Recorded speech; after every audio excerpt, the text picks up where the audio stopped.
Maybe you've seen a camera in the movie Lee, which is about war photographer Lee Miller, starring Kate Winslet. Or maybe you've seen a very similar camera used by a photographer named Vivian Maier, whose work was only discovered after her death.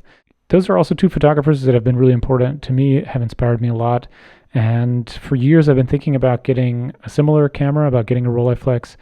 And I did that at the end of last year. And I'm going to talk today about some of the things that I've learned, some improvements that I've made to the camera, some things I was doing wrong in the beginning, and just kind of share my experience so far. My name is James Reed. I am a photographer based in Frankfurt, Germany. And yeah, this is now become my everyday camera. In fact, for 2025, I've decided to give myself a challenge and only shoot with this camera. Now, of course, I'm going to take other cameras into my hands and take pictures with them for work or to test cameras or just maybe for fun. But in terms of the camera that I have with me every single day, it's going to be the Rolleiflex. And this first month has really taught me that I can do it, but I definitely had to tweak a few things before I felt comfortable believing that that was going to be possible. The first thing that I changed was I got a different model of Rolleiflex. The first one that I bought was a 2.8. And if you've read anything about these cameras or looked into them or watched videos about them, you know that the 2.8s are the more sought after ones, and that's because you can shoot them in lower light with a faster shutter speed because they have a 2.8 lens. So that means that behind the lens is a kind of an aperture that opens and closes, and the larger it is, the more light is being let through. And basically, the 2.8 Rolleiflexes, they have just a bigger piece of glass in the front that allows them to let in more light and give you that 2.8 aperture. It's the first one I got, not really on purpose. It was just, I saw it on my local eBay and it was a good deal, and I went and looked at it. The camera was in great shape. It was a good price, so I bought it and started taking pictures with it.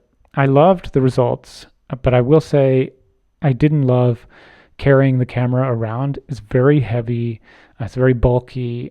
Kind of everything about it is just larger than I was used to. And then I found also on my local eBay a smaller Rolleiflex, which is a 3.5. It's this one here. Let's see if the camera will focus on it. Yeah, if I get out of the way, it will. And this one was also listed for a really good price. I got it for 200 euros. It is a 3.5 aperture. It's also an earlier model. It's called the Automat.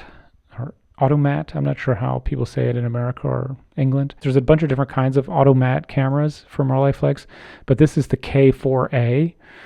And I was interested in it just like the 2.8C that I bought before, because actually Vivian Maier owned both models of these kinds of Rolleiflexes. But this one you see in a lot of her self-portraits. I really wanted to kind of obsessively know, what is that camera that she has around her neck in the super cool photo? When I looked closely and studied the front of the camera, I was able to see that it was this model. It's a K4A.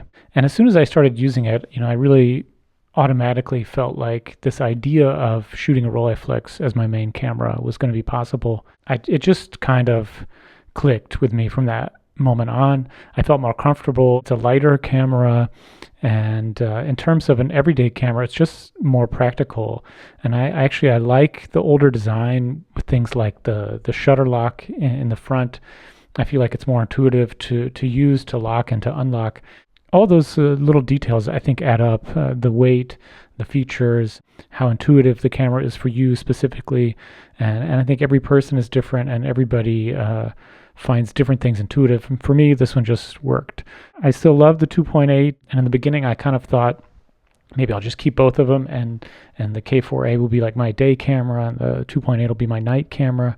But honestly, over time, I've just focused on this one, and this is the one that I always take with me, and I think it's the one I'm going to keep, and I'll probably sell the 2.8 because I don't like cameras, especially such a nice camera, just sitting around not being used. So I'm going to get it to somebody who will use it and treat it well. So another thing that I had to adjust to, especially after shooting a lot of 35 millimeter, was this is a slower process shooting a twin lens reflex.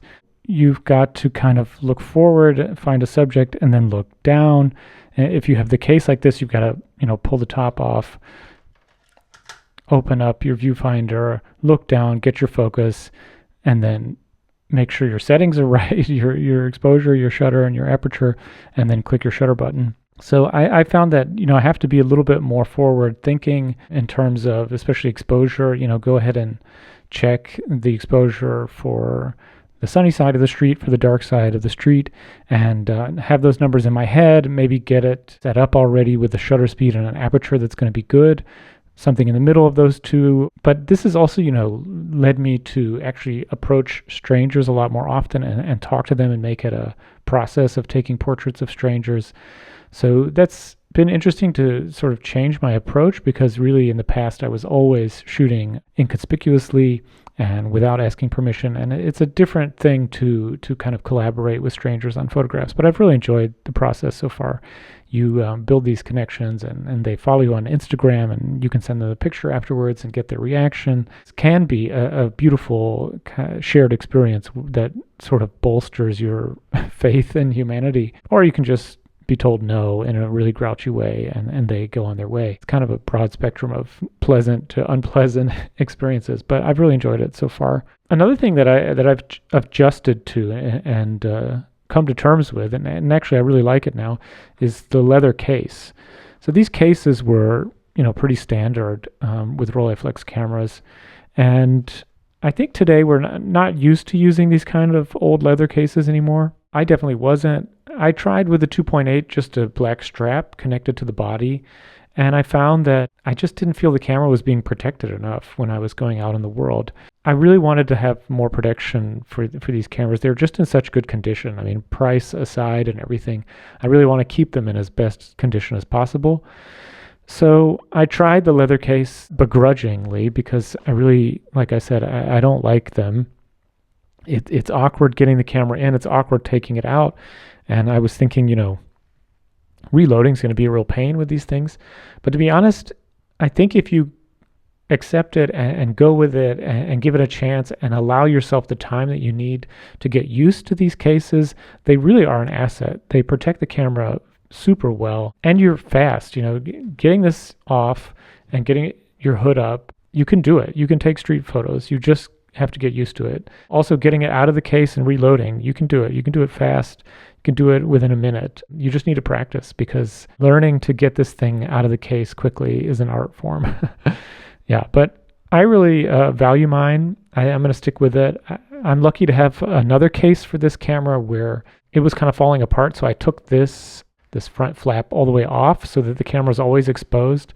And I think on sunny days, and days where I want to be a little bit faster out in the street, I'm going to use that case, and this will be my more like slightly rainy days case. But even when I've been in kind of heavier rain, I've also just put it under my coat. It's wintertime here.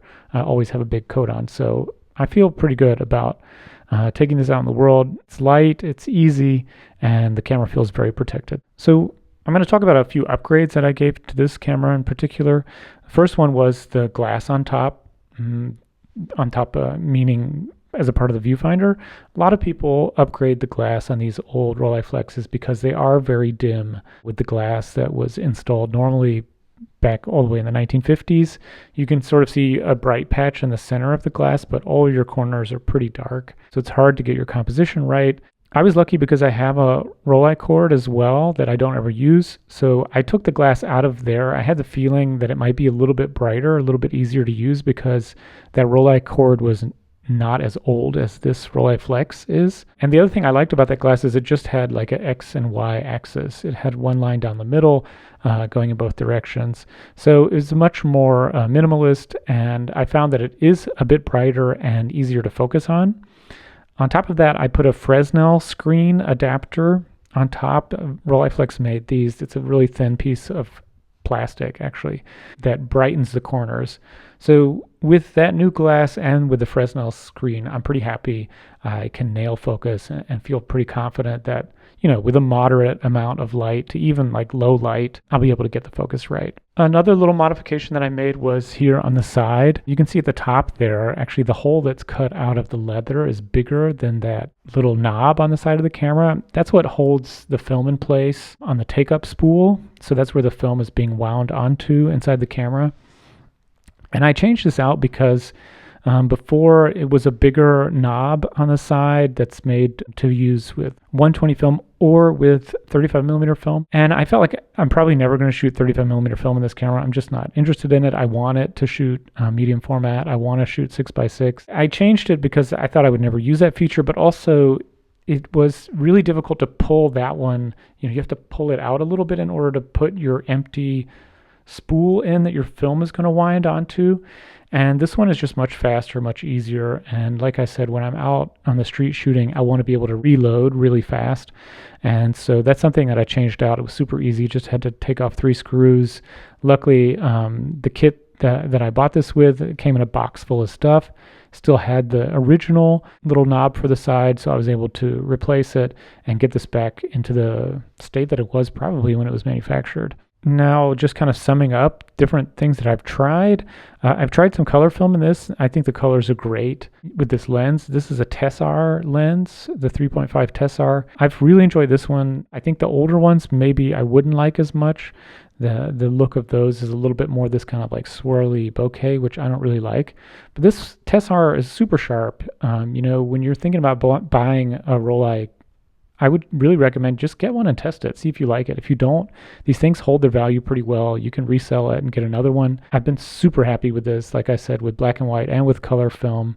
I would like to try some more color film in the future, but most of what I do now is black and white. I've just enjoyed the look of that. I take a lot of portraits of people, and I feel like it's kind of the great equalizer. Black and white film takes away any distracting colors or elements and just helps you focus on what you're looking at. I do want to try in the future some different black and white films. I've got Kodak black and white film in here right now. I've mostly shot Ilford films. FP4 is my favorite, but I've got the 100 speed Kodak black and white film.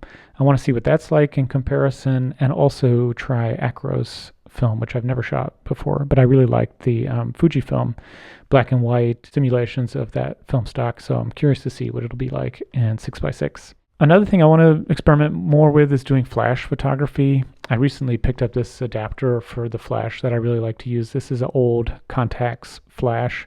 A lot of street photographers use, but I'm really happy now that I can actually plug it straight into the Rolleiflex. It syncs with any shutter speed because this has a leaf shutter. I've already been using it, and I really love having it. I think when I go out at night, or even when the light is just a little bit darker, it's great to know I can still get images. And it kind of turns this whole thing into a point and shoot, because you can shoot during the day, during bright light, and you can also shoot anywhere. Whatever the light situation is, you can shoot somebody backlit with the flash. And this is so small, I can put it in my pocket and always have it with me and use it whenever I need to.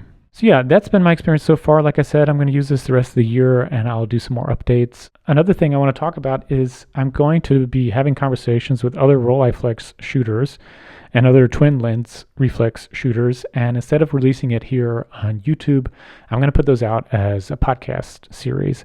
So it's going to be called Twin Lens because it's about these types of cameras and about two photographers sharing their twin experiences, basically, and trying to grow, me trying to kind of leapfrog into understanding this camera system better, understanding how to use it better, and trying to help anybody else that's interested. For this first episode for January, I was happy to talk to a photographer from the UK named Matt Piers, who also shoots a lot of street portraits, and his work is really inspirational to me. I'll put a link below to his website and also to the podcast. Have a listen. It was really great to talk to him. I'm going to do an episode every month for the year of 2025 while I'm doing this 1 year with the Rolleiflex Challenge. They're going to be on Spotify. Follow it, give it a rating if you can, share it with your friends if you like it, so that I can keep doing it and I can get other guests. There's a lot of people that I'm looking at. If you're interested to come on the podcast and talk about your experience, or you want to recommend somebody, leave a comment down below. If you have any other tips, or you think I missed something about the Rolleiflex system, also leave a comment and like and subscribe. And see you next time.